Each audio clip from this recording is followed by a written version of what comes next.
ইংল্যান্ডকে সুপার 8-এ দেখতে চান না অস্ট্রেলিয়ান পেসার জশ হ্যাজলউড। এদিকে পাকিস্তানকে নিয়ে এখনও আশা ছাড়ছেন না সাবেক পেস তারকা শোয়েব আখতার।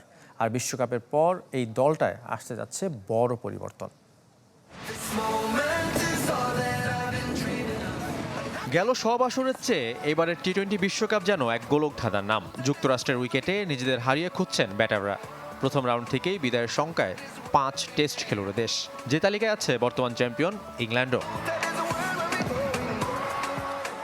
বি গ্রুপে স্কটল্যান্ড অস্ট্রেলিয়া ম্যাচের উপর নির্ভর করছে ইংলিশদের সুপার 8 স্বপ্ন।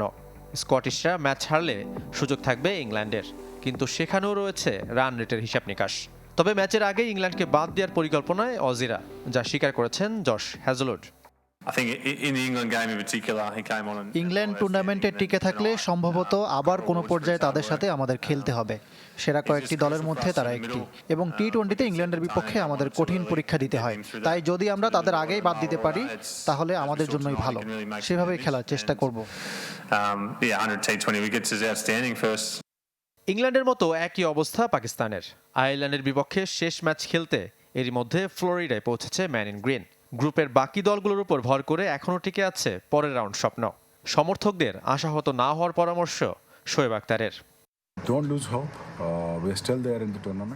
পাকিস্তান এখনও টুর্নামেন্ট থেকে বিদায় নেয়নি। যুক্তরাষ্ট্রের পরের দুটি ম্যাচের উপর অনেক কিছু নির্ভর করছে। তবে গেল 10 বছর যাবৎ আমরা পাকিস্তানের জন্য এভাবেই দোয়া করে যাচ্ছি।